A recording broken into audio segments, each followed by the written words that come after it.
कालापानी और लिम्पियाधुरा हमेशा से नेपाल का हिस्सा रहे हैं, तब मुझे धमकियां मिलने लगी कि वीडियो हटा दूं। लेकिन मैं साफ कह देना चाहता हूं कि चाहे कितनी भी धमकियां आ जाएं, चाहे कितनी भी ताकत सामने क्यों न खड़ी हो जाए, मैं इस सच्चाई को कभी नहीं मिटाऊंगा, क्योंकि सच बोलने वाले कभी पीछे नहीं हटते। भारतीय होने पर भी मेरे पास सोशल मीडिया की ताकत है। मेरे साथ नेपाल के सच्चे नागरिकों का आशीर्वाद है। इतना ही मेरे लिए काफी है। भारत एक तरफ अपने आप को लोकतंत्र का मंदिर कहता है और दूसरी तरफ झूठ और धोखे से पड़ोसी देश की जमीन हड़पने की कोशिश करता है। अगर भारत सच में इतना ही बड़ा देश है तो उसे यह बात समझनी चाहिए कि सुगौली संधि 2 दिसंबर 1915 को ब्रिटिश ईस्ट इंडिया कंपनी और नेपाल के बीच हुई थी और इसका अनुमोदन 4 मार्च 1816 को हुआ था। उस वक्त भारत नाम का कोई स्वतंत्र राष्ट्र नहीं था, केवल अंग्रेजों की गुलामी थी।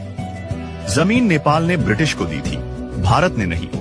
अगर भारत कहता है कि वह इलाका उसका है तो यह सबसे बड़ा झूठ है, क्योंकि आजादी मिलने के बाद अंग्रेजों के साथ किए गए समझौते भी समाप्त हो गए और जिस जमीन पर नेपाल का हक था वह नेपाल को लौटनी ही चाहिए। फिर भारत किस आधार पर लिपुलेख और कालापानी को अपना बताता है? यह सरासर चोरी और दुस्साहस है। नेपाल की धरती वीर गोरखालियों की धरती है। यहाँ का हर कण गवाही देता है कि जब जब किसी ने इस भूमि पर आंख उठाई है तब तब दुश्मनों का सिर गोरखाली खुकुरी से अलग हुआ है।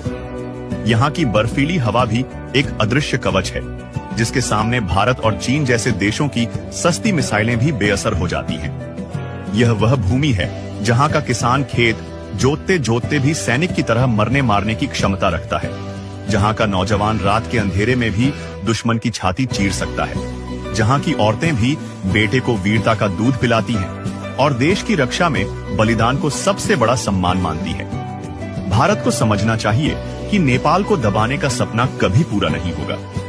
नेपाल छोटा है, लेकिन यहाँ का हर नागरिक एक सच्चा योद्धा है। एक ईमानदार नेपाली नागरिक हजारों झूठे भारतीयों से कहीं अधिक शक्तिशाली है। यह वह मिट्टी है जहाँ का खून वीरता से भरा हुआ है, जहाँ का झंडा सदियों से ऊंचा फहरा रहा है। भारत अगर नेपाल के साथ अन्याय करेगा तो वह केवल नेपाल ही नहीं बल्कि अपनी ही जड़ों को खोद देगा। नेपाल है तभी भारत है। नेपाल की अस्मिता पर हमला हुआ तो भारत भी टिक नहीं पाएगा। इसलिए भारत को चाहिए कि वह पड़ोसी देश का सम्मान करे, उसकी सरहद पर बुरी नजर डालना छोड़ दे, क्योंकि नेपाल अपने हक से कभी पीछे नहीं हटेगा। गोरखाली कभी झुकते नहीं, चाहे मौत सामने क्यों न खड़ी हो, और यह बात भारत को याद रखनी चाहिए।